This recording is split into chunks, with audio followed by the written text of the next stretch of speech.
Sunshine Kinder గార్డెన్లో రోహన్, కబీర్, ఆర్యన్, అనయ అనే నలుగురు ప్రాణ స్నేహితులు ఉండేవారు. వాళ్ళు కలిసి ఆడుకోవడం, కలిసి భోజనం చేయడం, చిలిపి పనులు చేయడంలో కూడా ఒకరికొకరు తోడుగా ఉండేవారు. ఒకరోజు విరామ సమయంలో వాళ్ళు పాఠశాల సైన్స్ ల్యాబ్ దగ్గర ఆడుకుంటున్నారు. ల్యాబ్లోకి అనుమతి లేకుండా వెళ్ళకూడదని టీచర్ ఖచ్చితంగా చెప్పారు. కానీ ఆ నలుగురు స్నేహితుల మనసుల్లో మాత్రం విపరీతమైన ఆసక్తి రేకెత్తింది. ప్రతిదీ తెలుసుకోవాలనే కుతూహలం ఉన్న రోహన్ ల్యాబ్ లోపల ఒక పెద్ద గాజు జాడీని చూసి లోపలికి వెళ్ళి అందులో ఏముందో చూద్దాం అన్నాడు. చాలా తెలివైన వాడైనప్పటికీ పర్యవసానాల గురించి పెద్దగా ఆలోచించిన కబీర్, అవును, ఇక్కడ కొన్ని ప్రయోగాలు చేస్తారని విన్నాను, ఒకసారి పరిశీలిద్దాం అన్నాడు. వాళ్ళు నెమ్మదిగా తలుపు తెరిచి లోపలికి అడుగుపెట్టారు. ల్యాబ్ లోపల ఆర్యన్ తాకవద్దు అని రాసి ఉన్న ఒక పెట్టెను చూపిస్తూ, లోపల ఏముందో చూద్దాం, ఏదైనా ఆసక్తికరంగా ఉండవచ్చు అన్నాడు. వాళ్లలో వివేకవంతురాలైన అనయ ఆందోళన చెంది, వద్దు, మనం దేన్ని ముట్టుకోకూడదు, టీచర్కి తెలిస్తే మనం చిక్కుల్లో పడతాం అంది. కానీ మిగిలిన వాళ్ళు ఆమె హెచ్చరికను పట్టించుకోలేదు.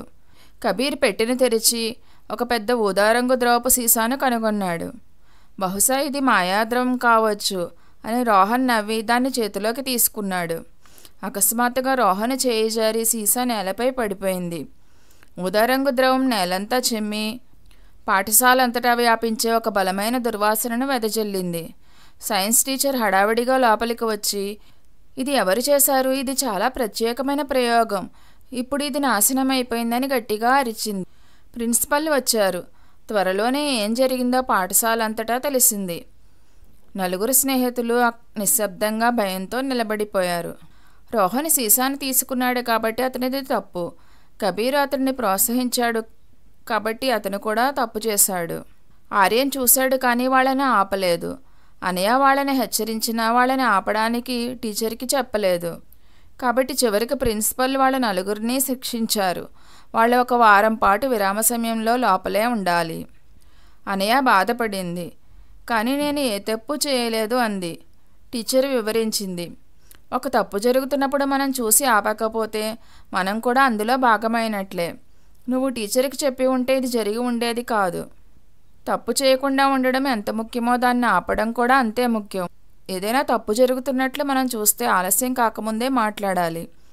పిల్లలకు పాఠం పూర్తిగా అర్థం కాలేదని టీచర్ గ్రహించి వాళ్ళకు ఒక పురాతన పంచతంత్ర కథ చెప్పాలని నిర్ణయించుకుంది. నలుగురు స్నేహితులు మరియు చనిపోయిన సింహం. పూర్వం ఒక రాజ్యంలో వివిధ విషయాలలో పరిజ్ఞానం ఉన్న నలుగురు స్నేహితులు ఉండేవారు. వాళ్ళు అనేక శాస్త్రాలు మరియు కళలు నేర్చుకున్నారు.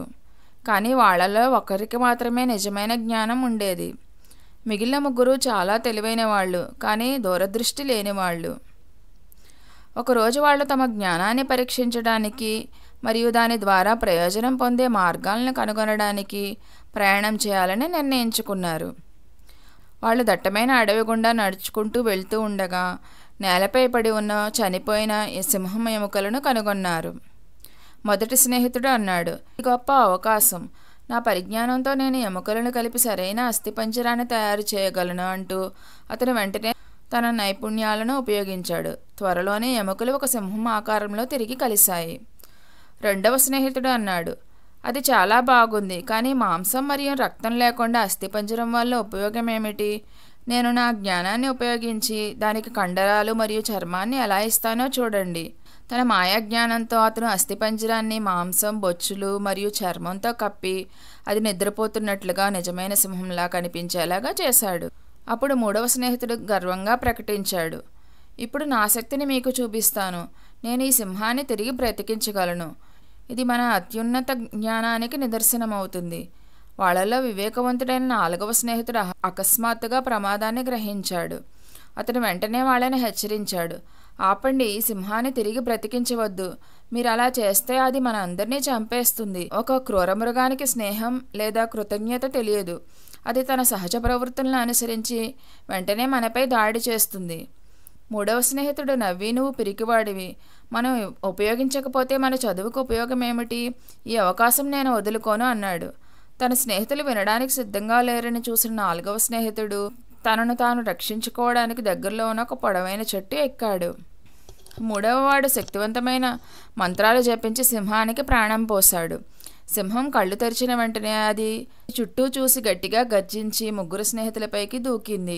వాళ్ళ దగ్గర ఆయుధాలు లేదా రక్షించుకోవడానికి మార్గాలు లేనందున కొన్ని క్షణాల్లోనే అది వాళ్ళ ముగ్గురిని చంపేసింది. ఇంతలో సమయానికి చెట్టు ఎక్కిన 4వ స్నేహితుడు సింహం తన మూర్ఖపు స్నేహితుల్ని మింగడం చూసి భయపడ్డాడు.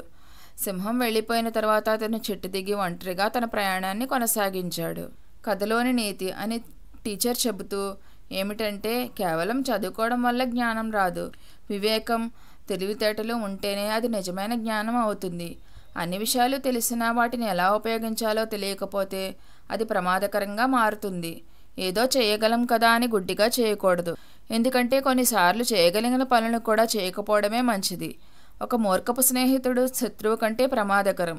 కొన్నిసార్లు నిర్లక్ష్యంగా ప్రవర్తించే వ్యక్తుల నుండి దూరంగా ఉండడం మంచిది.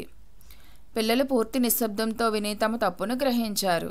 కథ విన్న తర్వాత రోహన్, కబీర్, ఆర్యన్ మరియు అనయ తమ తప్పును నిజంగా అర్థం చేసుకున్నారు. ఒక తప్పును విస్మరించడం, దాన్ని చేయడం అంత చెడ్డదని వాళ్ళు గ్రహించారు. ఆ రోజు నుండి రోహన్ పనిచేసే ముందుగా ఆలోచించడం నేర్చుకున్నాడు. కబీర్ ప్రమాదకరమైన ఆలోచనలను ప్రోత్సహించడం మానేశాడు. ఏదైనా తప్పుగా అనిపిస్తే వెంటనే మాట్లాడతానని ఆర్యన్ వాగ్దానం చేశాడు. అనయ కేవలం హెచ్చరించడం కాకుండా ఎప్పుడూ చర్య తీసుకోవాలని నిర్ణయించుకుంది.